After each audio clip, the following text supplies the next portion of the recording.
All right, good morning. You may have already figured out my internet has dropped a couple times today, and I'm hoping it doesn't again. But welcome to day 19. As of tomorrow, we're a quarter of the way through the class.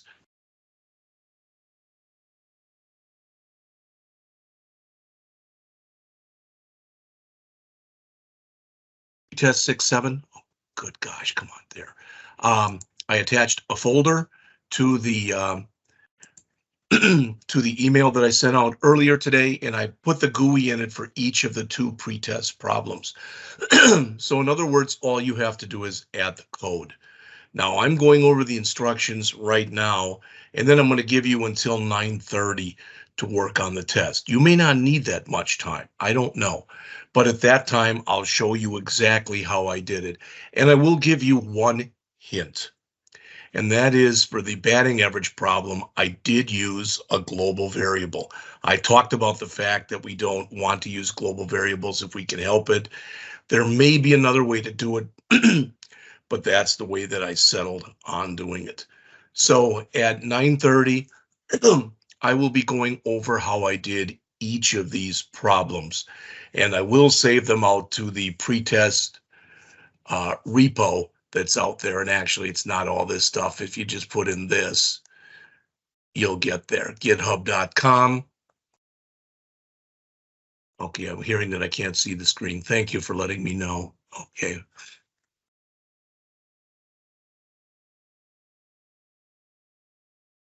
All right, try that again then. Thank you. Take two. So today we are going to be going over the pretest for chapter 6 and 7. It's the same pretest that you did for chapters 4 and 5, except for the fact that what we did was we added exception handling and the generic validation methods. You will have to do that for your test tomorrow. Okay, let's see. So again, you get on this at that time. I'm going to basically just run through what I did. As I mentioned, for the batting average one, the second problem, I did use one global variable. All right. Tomorrow will be your pretest. As always, it will be emailed to you by 7 a.m. I'll go over it between 8:05 a.m. and 8:20 a.m. It's due by midnight. And on Thursday, we'll begin chapter 8, which is a discussion of arrays. And we're going to do this a little differently. I'm going to talk about arrays, and then we're going to go through the chapter. And as we go through the chapter, I might build a program or two. Usually I wait till we're done, but I think that this makes sense in this chapter. Friday will be a lab period. Next week, we will continue on then with chapter 8. So what I'm going to do is I'm going to change my screen right now. All right. I'm going to change it to this. You're going to see it in a second. Just to this right here. Let me stop sharing and start sharing again. I'm going to just bring up a window, and there it is. So it's pretty much what I just explained to you. All right, today is the pretest. Again, I attached a folder for you. All right, you add the code. I'll go over the instructions. That's what I just have been doing.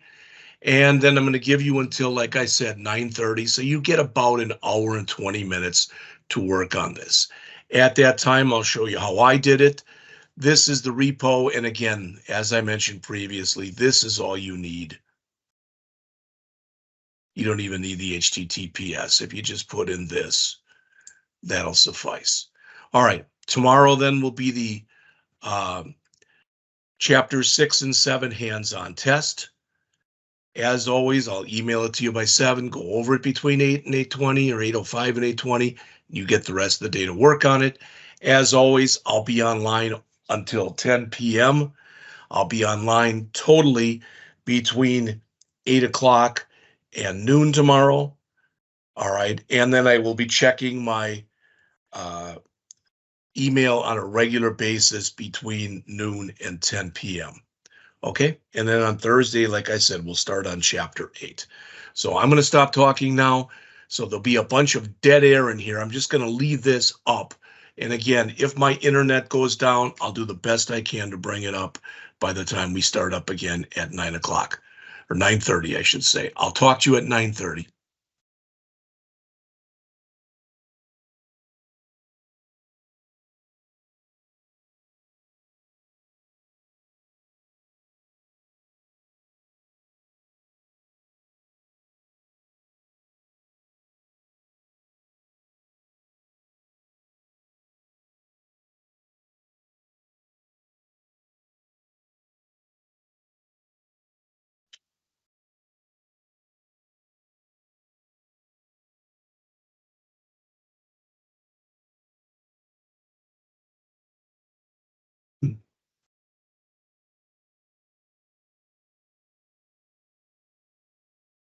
All right, it is 9:30, so I'm going to start back up.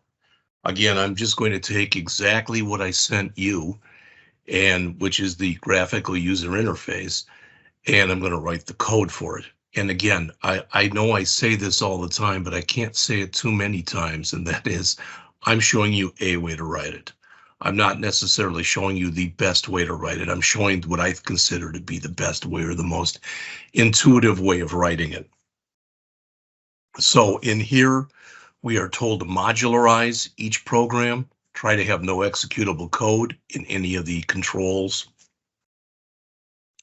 except for calls to user methods, and add generic validation to the temperature conversion program and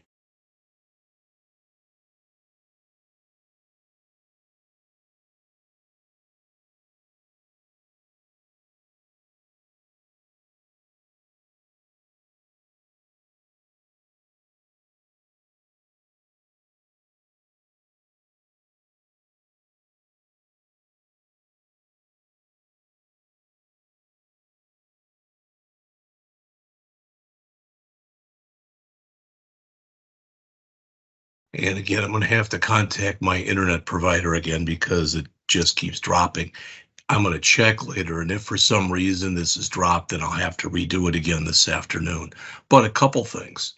First of all, we are to create these constants, min far, max far, min Celsius, and max Celsius. And second, the formulas for actually creating the Celsius Fahrenheit, the Fahrenheit to Celsius and the Celsius to Fahrenheit converter were given.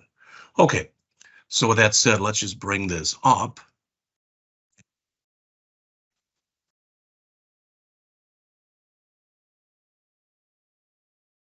In fact, I think I may have it up already here. Yeah, I do.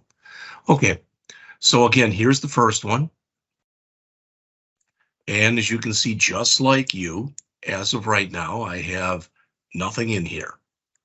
All right. So I'm going to do this one a little bit differently. I'm not going to worry right now about the clear and the exit. We can do that at the end. Let's just concentrate for now on the actual newer stuff, verifying that, that either empty, the inputs are not empty, that they're not non-numeric and they're within range. Okay. All right. So I'm going to start out by coming in here, and as I oftentimes do, I'll say declare and initialize the program constants. All right. And again, you've already seen this, but we've got 4 of them. So const int min far equals minus 212 degrees. Const int max far equals positive 212 degrees. Const int min Celsius is negative 100 degrees. And const int max Celsius is positive 100 degrees. Okay, so again, those are our upper and lower limits. Okay, nothing new there really, nothing surprising there, hopefully, to anybody. Now, the way that I did this in here is we have 2 different buttons. You can see those. We've got a Fahrenheit to Celsius button, we've got a Celsius to Fahrenheit button. So what I did was I wrote, instead of writing an is valid data, for here, I wrote an is valid Fahrenheit. And if it was, I performed the F to C conversion. And here I did an is valid Celsius. And if it was valid, I did a Celsius to Fahrenheit conversion. All right, so in other words, and I'm going to get errors here, but so if is valid Fahrenheit. All right, so if that was valid, and that's going to be a call to a method. All right, then I said perform Fahrenheit to Celsius conversion. I could have spelled all of it out, but I didn't. So that's there. All right, I'm going to copy this. And if valid Celsius, then perform the Celsius to Fahrenheit conversion. All right, now I'm going to comment this out and just work on the other one first. So we need to write two routines, first of all, here, as you can see. All right, we need an is valid Fahrenheit, and it's going to return a Boolean. That should make sense to everyone. All right, because we're putting it inside of a relational condition right here. So if it's true, then we want to do this. If it's false, we don't. All right, pretty simple. All right, so let's go down here and write this one.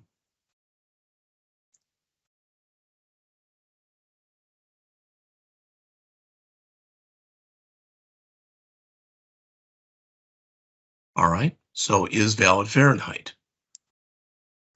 All right, so I basically set it up very,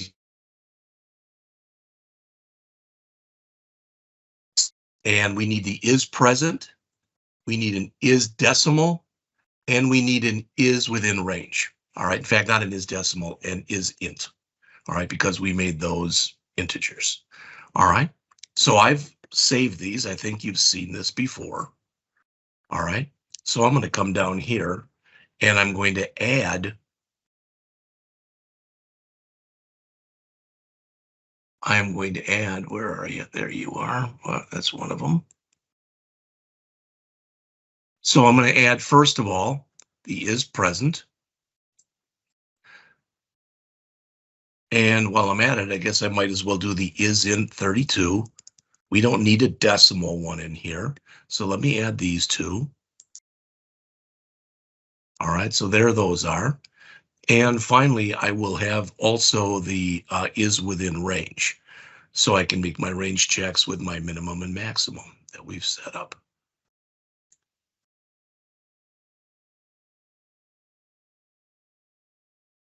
All right. So now I have added those three. Is within range, nothing new there. All right. Just so you can see all this. All right. Is in 32 and is present. Okay. So now I want to come in here and just as we've always done, the bool success equal true, and the string error message is going to be equal to nothing. And remember that success means that at the end, if success remains true, then indeed the temperature was valid. On the other hand, if there is an error, if there is a problem with the is present or with the is in 32 or with the is within range, if there's a problem with any of those, then error message will not be empty. And if error message is not empty, success will become false. All right. I don't know any other way to say it than that, but in here, we're going to validate the Fahrenheit text box. All right. So error message, you've seen this before several times, plus equals is present. And it's txt var temp dot text, and we'll just say here Fahrenheit temperature.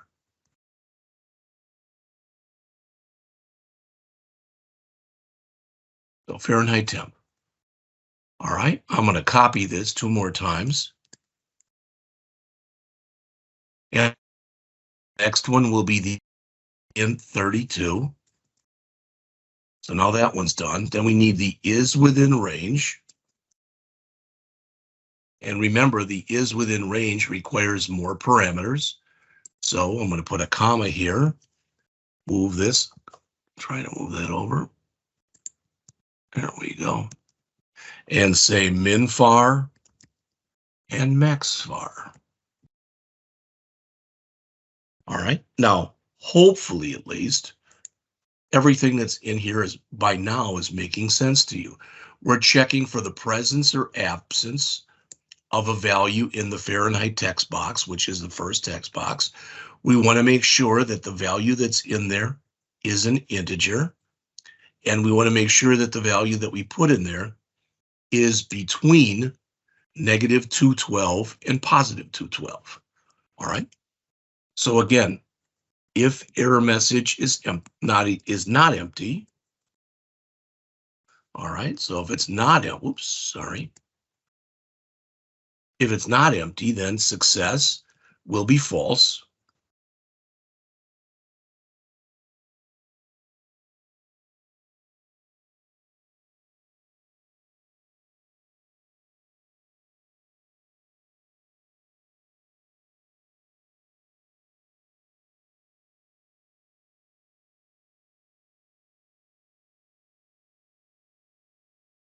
So I can either use the message box.show or my show error message. So this will give me an error because I don't have that show error message added yet, but that'll be okay.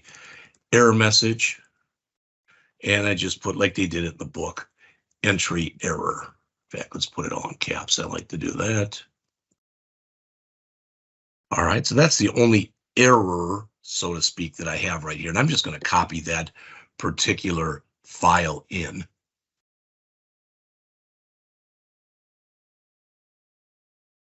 Okay, so I'll just grab all of this and go back into here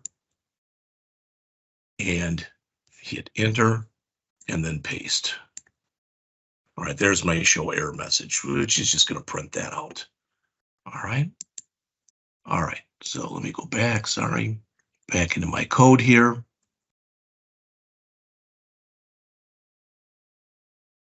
And again, success is false, but either way, we want to make sure that we return success. Okay, so again, we've gone through here. We're validating that there is a value in here in our is present. We validated that it is an integer, and we validated that it is within range. If all those are true, this is skipped, and we return the original success, which we set up here to true. If any of these fail, meaning either it's not present, or it's not a number, or it's not within range, we'll put something into the error message so it won't be empty. So we'll set success to false, and we'll just show an error message.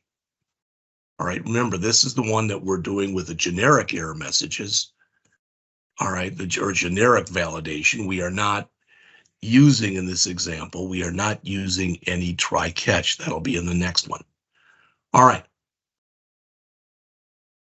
So the one error we're getting now is this one. Now we can write this perform F to C conversion. Okay, and I'll do that right down here.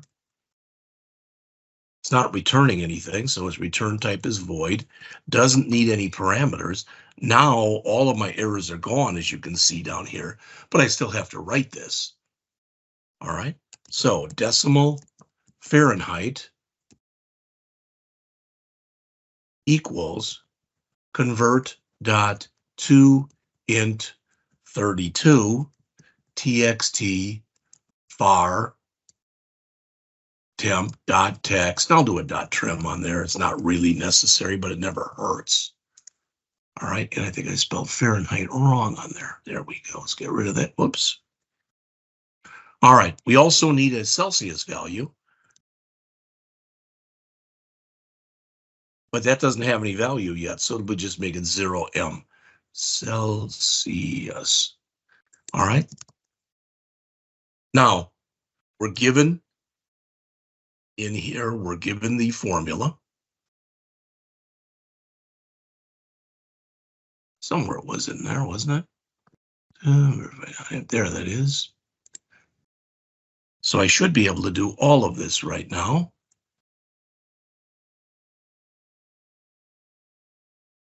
All right, we made them decimal, so we're going to need to put an M there, and we're going to need to put an M there. All right, and then we will just say txt, the Celsius temperature, dot text, equal, let's use string interpolation. And it's just simply Celsius, and we, whoops, I needed curly braces, sorry. And we will put it to 2 decimal places. Didn't have to, but I just did it that way. All right. So now I should be able to test going one way, not both ways. All right, but I should be able to test going one way in here. In other words, so file, save all. If I run the program, okay, if I leave it empty, all right, Fahrenheit temp is a required field, and it must be a valid decimal value. If I do put something in there, we should just get must be a valid decimal value. All right. If we put something out of range in there, we get that it should be between minus 212 and positive 212. All right. So that all appears to be working. Let's put in a value in here. So let's put in 212. This should be 100 if that worked. And it did. All right. If we put in here 32, that's 0. All right. And if we put in 0 here, I think it's like negative 17.78 or something like that. Yeah. All right. I didn't put the clear in yet. I didn't put the exit actually is in there. So that's the first one. And as you can probably guess, now I'm going to come back and uncomment this, and it's going to be almost the same thing. All right. In fact, I'm going to copy the is. I'll just copy both of these. So I'm going to copy the is Fahrenheit and the perform calculation right there, hit enter a couple times and paste that in. And of course, then this will have to be is valid Celsius. All right.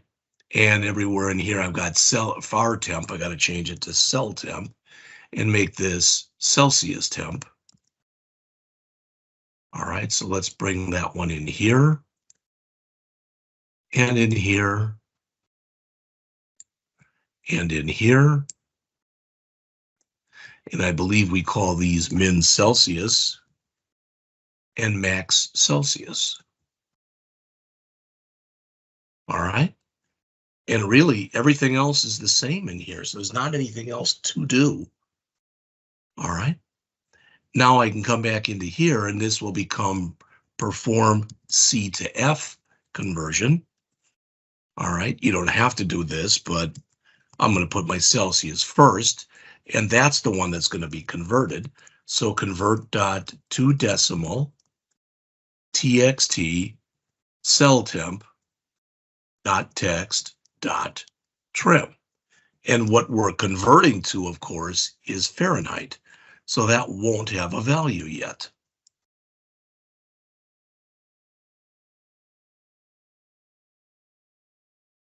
And this is wrong now. So let's go grab the formula because it was given to us up here someplace. There it is.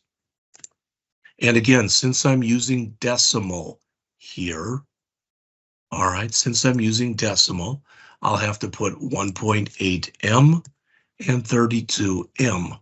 And now I'll say that the far temp is equal to Fahrenheit. All right, so the only thing I should have to do is to uncomment what I put in here previously, which is here, here, here, and here. All right, and hopefully these errors will go away in just a second, unless I missed a semicolon or something. And it looks like I've got 2 double quotes. Let's get rid of that. And all the errors are gone. All right, so let's do a file, save all. And now we should be able to go in either direction. But let's check these. If there's nothing in here, I get the 2 messages. All right, if I come in here, put in something non-numeric, I get that. All right, if I come in here and put something on a range. Now this was -100 to +100. So 101 should be out of range, and it is. And -101 should be out of range, and it is. All right, if I put a 0 here, it should be a 32 there, and it is. If I put a -17.78 here, that should be a 0 here. And it says Celsius temp must be a valid decimal number. Huh, doesn't like something here. -17.78. Well, I'll have to check that one. All right, don't know why it doesn't like that, but we'll look. All right, and again, if I do put in here 100, that should become 212. And if I put in -100,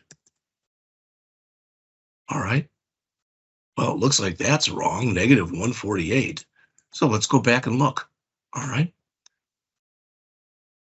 Okay, so in here, we've got Fahrenheit equals Celsius, cell temp, times 1.8 M plus 32. I thought that was the right formula, but we'll look. And what I'm going to do is grab each of these. And with the 1,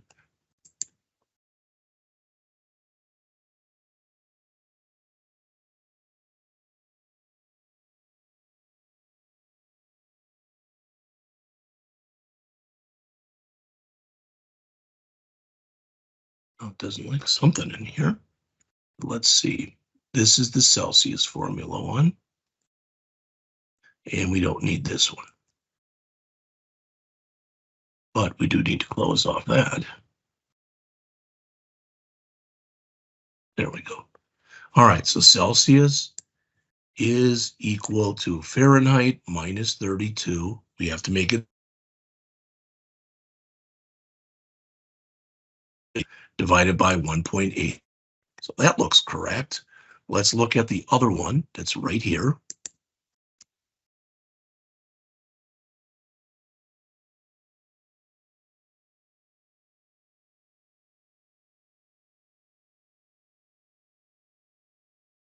And that should be Fahrenheit equals Celsius times 1.8 M plus 32 M. All right, technically, I really don't have to put this in double quotes because it should do the multiplication before it does the addition anyway. All right, but I don't like the fact that it still didn't look, it looked like some of those answers were wrong. So let's run it again. All right, going this way, if we put in 100, we get 37.78. If we put in 212, we get 100, which should be correct. If we put in negative, all right, 212, we get this. Now, I'm wondering if it's because of the fact that for whatever reason, I'm not clearing each time. So let me put that clear back in there. Clear is pretty simple. Just clear this, clear this. All right, we can set the focus. I'll just set it to this one. It doesn't really matter. So we'll put in here a clear form.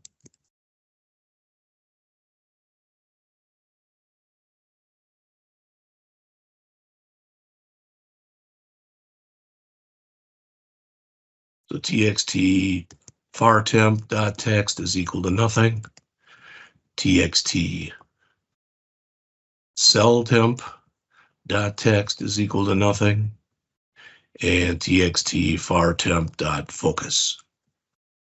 Right, that should be everything. All right, as far as I know. All right. So 100. Okay. Clear. 212. All right.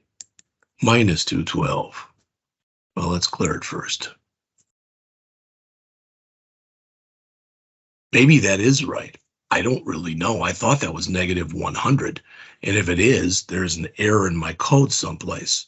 So let's do this. Let's clear it. Let's go over to here and let's put in 100. And we get 212. Let's put in negative 100. And you can see we get negative 148. All right. I guess I'd have to go to a temperature converter to find out whether or not that is correct.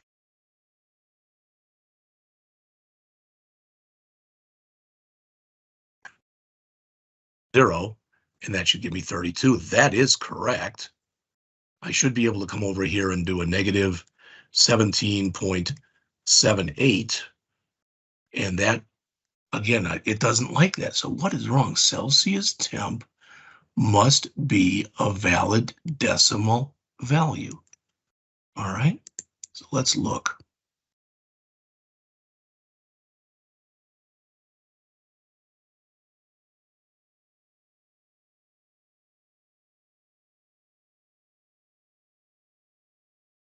Negative 100 and positive 100, those are correct. Negative 212 and positive 212, those are correct.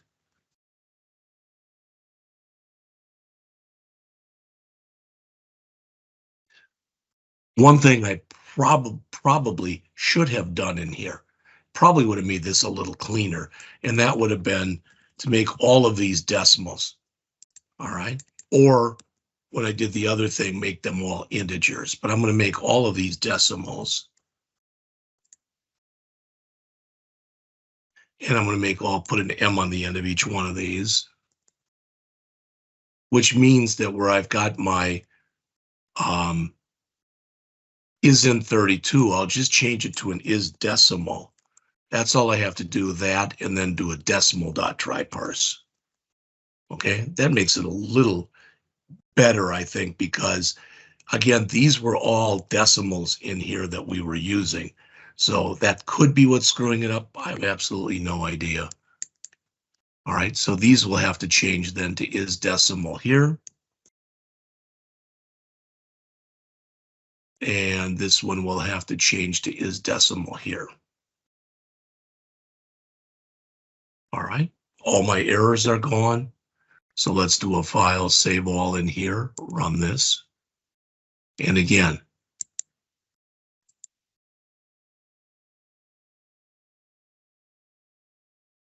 okay, that looks like it's still working. It looks okay to me, but I'm worried about this. So minus, oh, I know what it was. We said that what we were putting in here was an integer. That was why it was blowing up, because I was putting in negative 17.78. That was why I was getting the error. Now it is saying 0 like it should. All right, if I do come in here and say negative 212, all right, well, it says, oh, that's the wrong one. So negative 100, maybe that is correct. I don't know.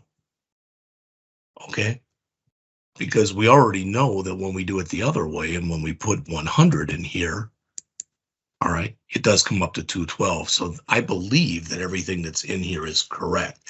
Now you're going to get this. I'm going to give this to you, but let's take a quick look one more time at everything that's in here. We have 4 constants, minimum and maximum for our Fahrenheit temperature, minimum and maximum for our Celsius temperature. All right. For the Fahrenheit to Celsius, when you click that button, which is the leftmost button, I validated what was in the Fahrenheit. If it was valid, I performed the Fahrenheit to Celsius conversion. The other button, which was convert our Celsius to Fahrenheit, we did basically the same thing, but instead of validating the Fahrenheit, we validated the Celsius. And if it was valid, we performed the Celsius to Fahrenheit conversion. The is valid Fahrenheit, again, this has kind of been tried and true now from what we've been doing for quite a while. All right. And what I mean is, well, we've been coming in here and setting this thing up where we run the is present, the is decimal, or the is in 32, and we do an is within range. Now, when we worked with the calculator, you remember we also had like an is valid operator, etc. That doesn't pay right here. We don't have anything like that. So again, either all three of these will succeed or one or more will fail. If all three succeed, error message is empty, so we skip this and we return true. If any one of these fails, then error message is not empty, so we'll return false. And that's whether we are doing the validating the Celsius or validating the Fahrenheit. All right. So if it all was valid, we perform the actual calculation.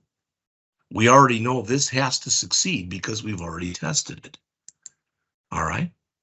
I think maybe I'm wrong. I'm wondering here. It says unnecessary assignment. So I probably could do this. And notice if I do that, that gray that was in there goes away. I like putting it in anyway. All right. And I've said this before. Some of you may have heard this. Some of you may not have. I don't know. But I have been in certain things that have happened in my professional programming career where something went haywire, so to speak, and it really and truly wasn't my fault. There was a glitch in the software. That said, they're not going to fire software. So if it wasn't a real terrible error, but it was something that I got in trouble for. All right. So I've learned, yeah, even though this should already be done for me, I'm doing it anyway. All right. And again, with our is valid Celsius, we're doing the same thing, except instead of doing what was in the Fahrenheit text box, we're doing what's in the Celsius text box. All right. And instead of using the minimum and maximum Fahrenheit, we're using the minimum and maximum Celsius. All right. And again, if any failed, error message won't be empty. We'll set success to false and we'll show that error message. All right. And we'll return false. But if any of them, if all of these succeeded, this will be skipped and we'll just return true here. Then when we perform, it's the same thing. And again, as you'll see, if I get rid of that, that goes away. All right. And, you may or may not have noticed this, and I mentioned this, that when I do string interpolation, I put it in parentheses. You may or may not be able to tell if you look on the screen right now. My parentheses are also gray, and they're telling me the parentheses can be removed. I'm just used to doing it because it's, some of this stuff is required in certain languages and not required in other ones. It does not ever hurt to do this, but I'm sure that there's probably a way to run this where I can just check for warnings. So I'd be getting probably several warnings. All right. The other thing too is, if you notice, this is gray. All right. This is right out of the book. And this is calling what's referred to as the decimal class. All right. I could also come in here and make this a little d and watch what happens when I do. All right. Notice it changes and it all becomes the blue. I think that's cleaner, but in our book, they did it like this. In the end, you're still trying to parse out and convert whatever was put into that text box. You're trying to put it into a decimal value, whether you do it with a big D or a little d. We will talk a little bit about some of the differences between those later on in the semester. Also, the other thing that hopefully in here that you also noticed is we're using that discard value. because all we're trying to ascertain or figure out here is this value a valid decimal value? Okay, we don't need to know what it is. That's why we don't really need that value. Okay, we could have done that, but we didn't, we could have put it into something, but we're not using it for anything. All right, and our is within range. Again, we've gone through this quite a few times already. All right, again, if you want, I can put this over there so you can kind of see what's going on. All right, so hopefully, at least, hopefully, that made some sense. All right, because you will be asked to use these generic methods on one of the problems that's on your test tomorrow. I think there's only two. I don't remember. I haven't looked at the test. All right. So, you will get that tomorrow. So that is the first one. And again, I've already done this, and I've already got my C# pretests, and I've already got in there, just so you know. Okay. I thought they were in there at least. Maybe they're not. I guess it's pretest 2. So I got to find that. But those would it will be updated is what I'm telling you. All right. Okay.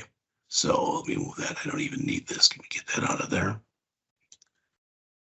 All right. Let's do the other one then. All right. So let's do the other one right now.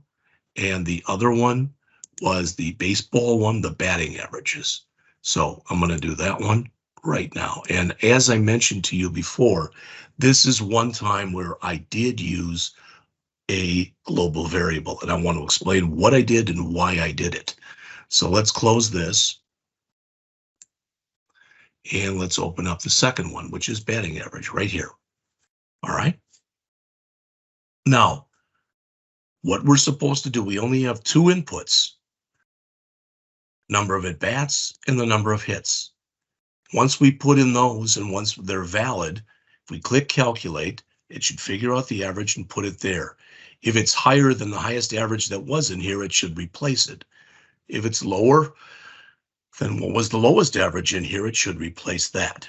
And it should add 1 to our total number of averages. This is the variable that I did make global, just so you know. All right. There was no need in here to have any constants. Okay. I suppose I could have set something to 0, but for a constant, but I didn't feel the need to do that. So in here, what I put way up here was declare and initialize variable, just one of them. All right, and that was the total number of averages, and I set that equal to 0. Now, a couple things about this. Every time I create a new average, I want to add, if it's valid, to this text box. All right, but I want it to maintain its value between calls. That's why I made it global. All right. And you'll notice, or maybe hopefully you noticed, that I made it static, which means it's set at the beginning of the routine, but every time it runs through there, it's not going to reset it to 0. It's going to maintain the value that it has. All right. So, kind of like I did in one of the earlier examples, I threw everything that was in here, just so you know. I put it all into calculate. Now, is that a good idea? No, but it's what I did. So let's quickly do these first. So in the clear, I want to say txt at bats dot text equals nothing. Txt hits, no, not highest, hits dot text equals nothing. Txt average dot text equals nothing, and txt at bats dot focus. All right, and as you probably guess, I can now already come in there and I can check out to make sure that that clear routine works. So now when I do run this, whoops, I got the old one up there.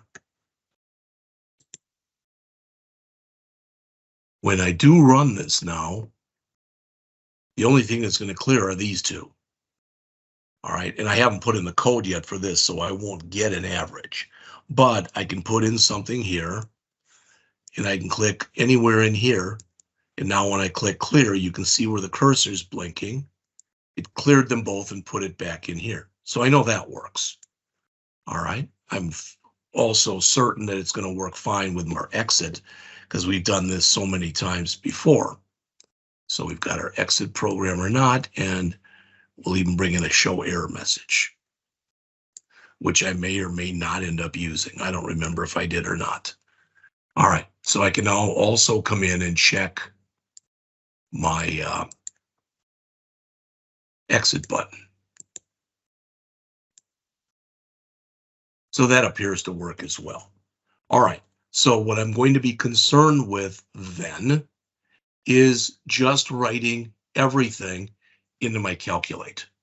All right, and when you look in here, there are really 1, 2, 3, 4 things that either must be calculated every time or can possibly be changed every time. This is calculated every time. This I might set once and never set it again. Or I might reset it a bunch of times. Same with this one. This has got to be updated every time I do a valid average. All right. Why am I telling you this? I'm telling you this because we already have a variable for total averages, but we'll need a variable for average. We'll need a variable for highest average, and we'll need a variable for lowest average. So I'm going to put those inside of my calculate routine. Again, this isn't the best written. I really shouldn't have done it all in here. I started doing it like this yesterday, which not an excuse, it's just stupidity on my part. But I'm going to say in here decimal high average, and I'll set it equal to 0M. Decimal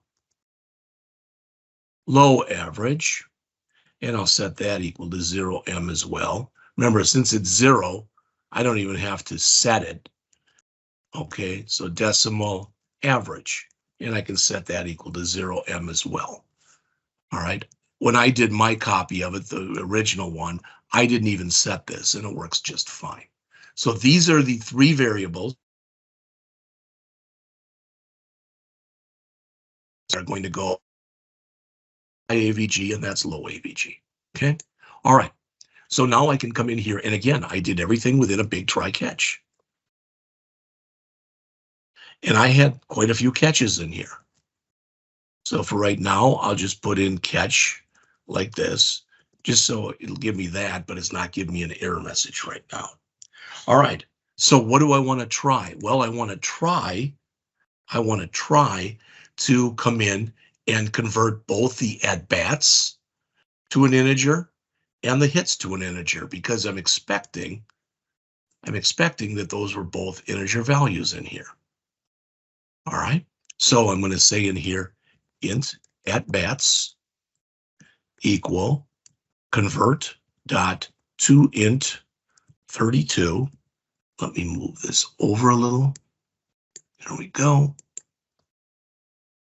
txt at-bats dot text, and again, if I want to, I can even do a dot trim on here. All right, and then I'm going to do a similar thing with the hits.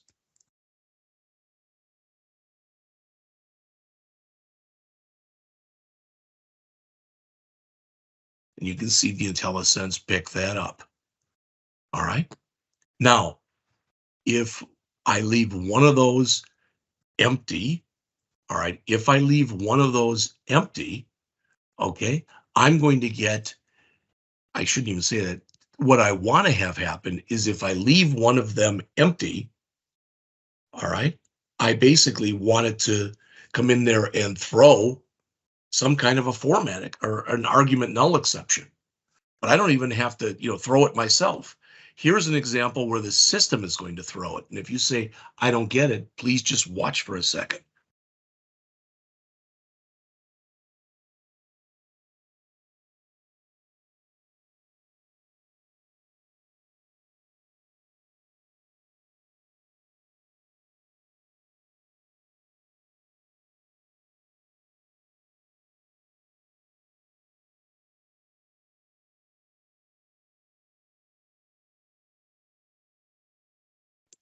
All right. And I'm going to come in here and do my show error message. And I'm going to come in here just so you see it. I'm going to have a system message and my own message. So I'm going to say here system message. And so why? So in there I can put in ANE for argument null exception. All right. Dot message. And I'll just add a couple of blank lines. All right. I'm not done though. Now I want the programmer message. So I want my message. Okay. And I just put it in here. I just said you must enter a value for both at bats and hits. Finally, I just put in the kind of error it was. So I said argument null exception. Just like that. All right. Now, what doesn't it like? I'm missing something. So let's see. Oh, that should be a plus. Okay. That I can now check. So let's try it. All right. So file. In fact, I can't check it yet because I haven't done any calculation, but we will in just a minute. All right. So that is going to check for that. Okay. But the system doesn't know that if I make this greater than this, that's illegal. If I make this negative or I make this negative, those are illegal. The system doesn't know that unless I let it know it. All right. So the next thing I put in here before, after this, inside of my try still was if hits greater than at bats or hits less than 0, or at bats less than 0. If I have one of those situations, then I do want to throw my own error. So I want to throw a new argument out of range exception. All right, so you see the difference. Here the system is catching it. Here I'm throwing it. All right, we still can't test these yet because we haven't actually gone in and figured out the average. We'll do that in a minute. So we do this. If this happens, we're going to come here. We're done in here. Right? But let's grab this. I'm going to copy it, paste it, and this will be an argument out of range exception now.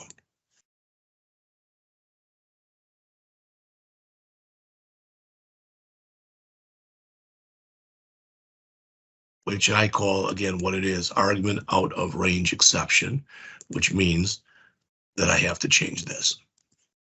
All right, so, okay, and boy, I sure can't spell, I guess.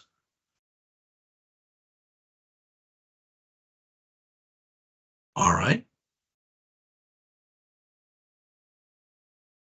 And all right, so here you must enter a value. Here I'm going to say you must enter a value greater than or equal to or greater than 0. I'll just say greater than or equal to 0 for both at bats and hits. And this is an argument out of range exception. Okay. So now I've handled that. So now if I get down to here, what do I know? You should be able to figure this out now. what do I know if I get to this point? I know that I was able to put a value. In other words, I know at-bats and hits both contained integers. I also know that my hits is either less than or it's equal to at-bats. I know my hits is greater than or equal to 0. I know my at-bats is greater than or equal to 0. I know that because otherwise I would have had one of my exceptions thrown. So now I'm going to do my average. Now, if I do this, if I say average equal hits divided by at-bats, hopefully you already know this, that's going to give everybody an average of 0 because that's going to, remember, it's an int divided by an int. So you might say, well, yeah, why didn't you make those decimals? Because you can't have a partial at-bat or a partial hit. Those really should be integers. But I can come over here and cast. Again, I can either cast one of them, I can cast the other one, or I can even cast both. There really is no advantage to casting both, just so you know that. All right, there's nothing wrong with doing it, but there's no real advantage that you get by casting them both. And it also doesn't matter which one you cast if you're only going to cast one of them. Okay, so now, if everything is cool, guess what? I can now come in and fill in that text box. All right, by saying txt average dot text. Again, I'm going to keep using string interpolation. And it's AVG. And that's always to 3 decimal places. That's just the way it's done. All right. This, now I can test. I can test this. So file, save all. So you'll notice if I come in here and say 10 and 4, it should give me an average here of 400. And it does. So now that's working. Clear's working. That's good. Now there's nothing in here. All right. And you'll notice it's broken right here. It says format exception. What does that mean? Well, that means that we better provide for a format exception in here as well. All right.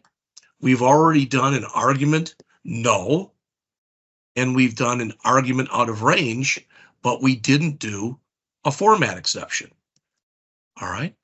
So I'll put it right here.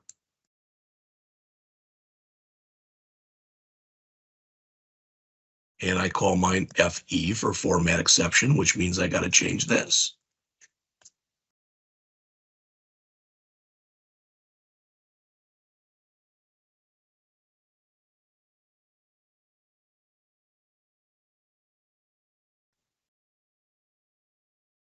You must enter.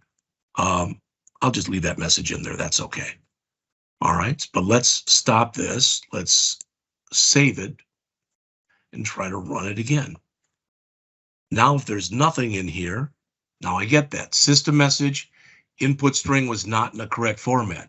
Here you must enter a value greater than 0 for both. That appears to be working. All right. If I put in 10 here, but leave this blank, all right, same kind of message. Good. If I put in something non-numeric here, all right, I'm getting basically the same thing, another format exception. All right, for whatever reason, when I put in neither, it's not giving me an argument null exception. All right, so you might say, yeah, I noticed that. Why isn't it giving it that? So we're never calling that. So it's grabbing it, considering it being a bad format. All right, what's the other one? Well, let's try to put in here in hits that are greater than at bats. So we'll put a 10 here and we'll put a 50 here. That should be illegal. And we get argument out of range exception. All right, in much the same way, if we make either one of these less than 0, you should get the same thing. Now that's a format, but that's probably because of this one. So let's try here a negative. All right, now we get our argument out of range. Okay, so it appears as though everything we're doing is working. Now, to be honest with you, this is where I got a little bit confused. I did this one last night, and I thought to myself, okay, well, it's not hard. Just come in here and do this. Just come in here and say, if, I'm going to have to change this. So if average is less than the low average,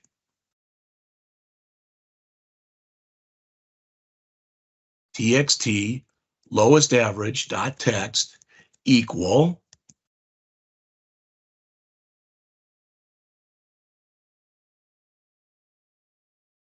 average. All right. And again, we'll make that N3 like that. So fill in the lowest average. Okay. Now, I don't want an else here. I also want an if average is greater than highest average.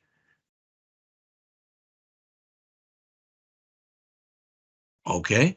Then I came in here and said highest. All right. And I thought, well, that'll work. I'm just about done until I ran it. All right.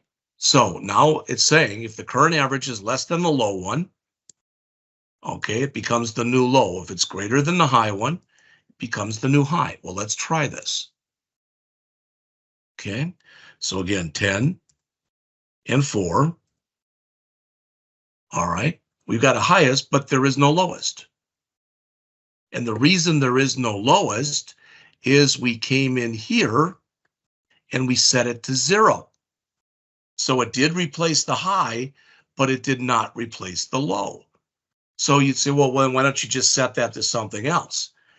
It's going to be a problem. Just take my word for it. It's going to be a problem. Okay. If I came in here and did this,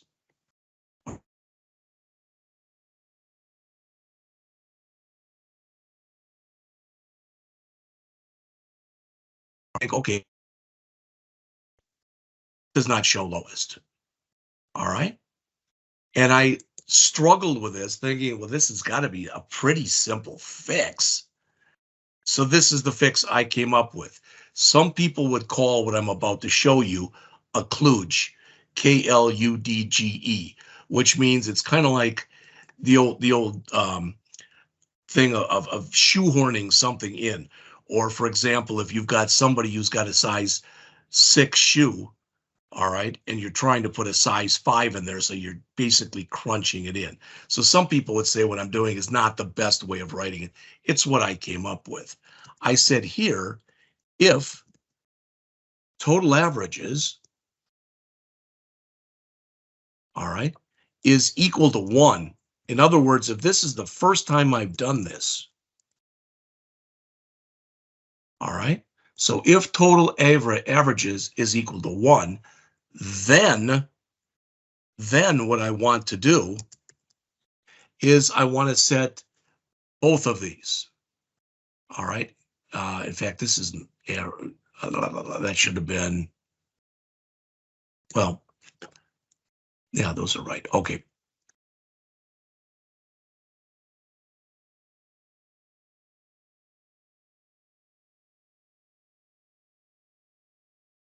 But guess what? It still isn't going to work, right? Because after I did my average here, all right, after I did that, the other thing I should have done, because it's valid, I should have said total averages plus plus or plus plus total averages, or total averages plus equal 1 or whatever.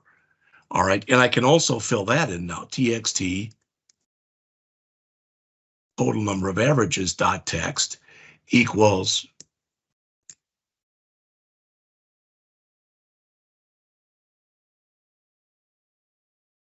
total averages, just like that. There's no formatting to be done on that one. All right, so now the first time through there, okay, it'll set both my highest and lowest to that first average.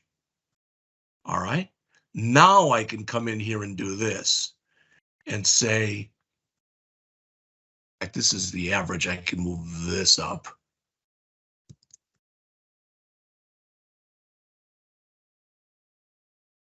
Now this becomes an else, and inside of this else, I put in both of these.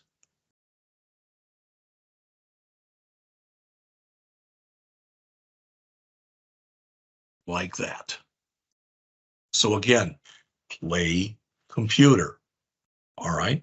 We come through here, we attempt to convert whatever we put into our first text box into an integer. We attempt to convert whatever we put into our second text box into an integer. You've already seen, all right, that the only exception we're throwing in here is this one. I could have come in and done this. I could have said if at bats, well, I wouldn't have done it that way. Instead of doing it the way we did it here with the convert.toInt32, we could have come in with a try parse, all right, and try to parse that into an integer.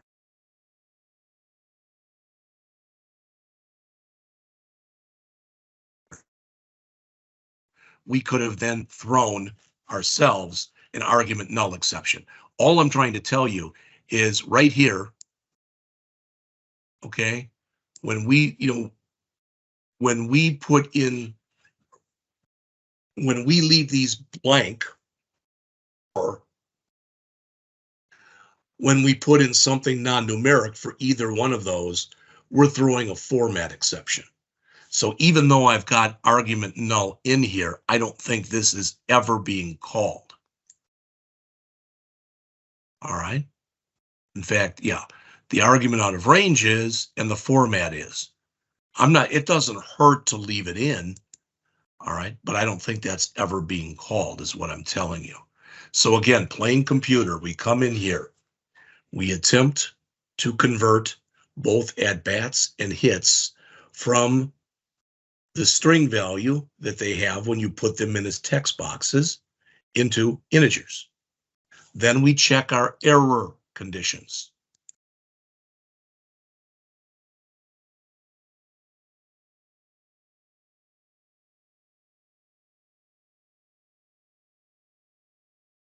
All right, this is an error condition.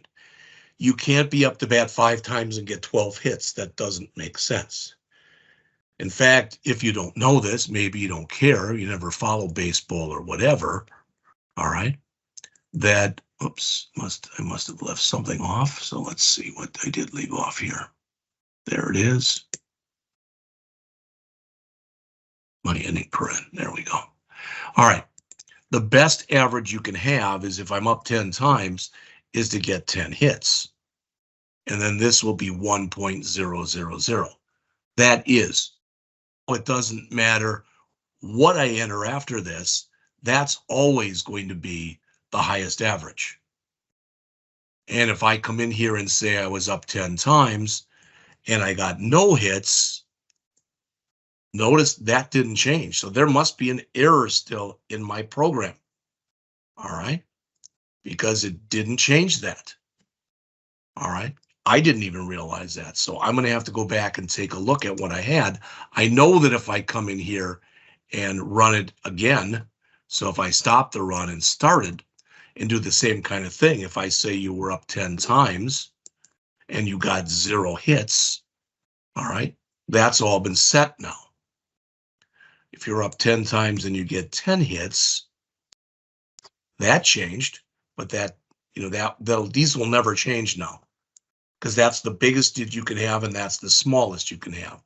However, like I said, when we ran it the other way, and I came in here and did a 10 and a 0, that they were all zeros.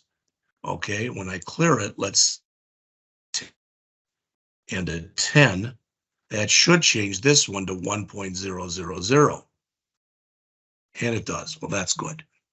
But even if I come in here now and do a 10 and a 9, Okay. Oh, wow, it did change. All right. That shouldn't be happening. So I've got to go back and look at my logic. Evidently, I didn't do a good enough job. This, though, it should be impossible to change.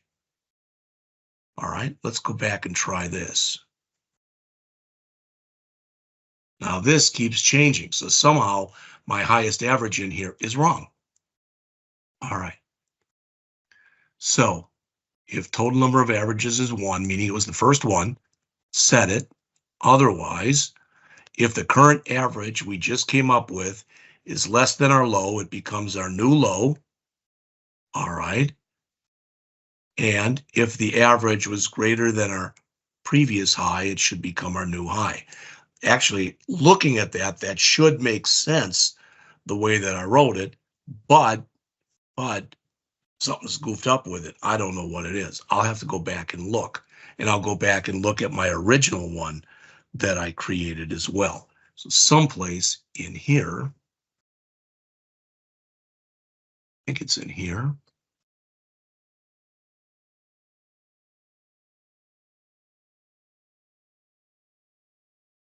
I don't know where I put them, but I've got them in here someplace. Not in there either, but I'll find them and I'll clean this up. All right. And hopefully at least it'll work all the time. Now, what you have tomorrow is nothing like this, but you will have, I think there's 2 problems on the test, and technically either one of them could be done using either the generic validation methods, the is present, etc., or they could be done using exception handling. And I believe with one of them, you're asked to do it with exception handling and the other one with generic validation methods. I think there's only 2 problems. There might be 3. I really and truly don't remember. I'm going to take a look at it a little bit later today. So what I will do later today is I'm going to come back and try to fix this, make sure there's no errors. I don't want to put erroneous code out there. All right, but this will go out there, and I'll have the path to you. That path was in here. So you should be able to go out, and that should be correct once I go and update that. I know the first one's fine, the temperature one, but the other one is not. All right, so you've got, again, you've got about an hour and 20 minutes today to work on this. Please, if you're behind, all right, please try to catch up, okay? And you've already seen this from earlier today, all right? Remember, if you, for whatever reason, didn't do the chapters 4 and 5 test, you sure as heck better get it in soon. You're going to lose points because you turned it in late. But again, even if you get 50%, 50 out of 100 is much better than 0 out of 100. All right. Your test again will be tomorrow. All right. Now, yesterday, remember, you've got 4 problems on your homework. 2 of the problems you're asked to do both ways. But yesterday, if you weren't here in class yesterday, I went through number 3 and number 4. I did not save those as a GitHub repo. You are still responsible for all 4 of those. All right. So tomorrow morning by 7 o'clock, you will have the test sent to you. I will go over the test tomorrow morning between 8:05 and 8:20 approximately. All right. And the rest of the period you'll have to work on the test. I'll be online all morning, and I'll be checking on a regular basis in the afternoon up until 10 o'clock. Finally, again, on Thursday, we're going to start on chapter 8 in your book. Now, if you're one of those kind of people who likes to get a little bit ahead or likes to understand, I would strongly recommend that you read chapter 8 before class if you get time. It's on arrays and collections.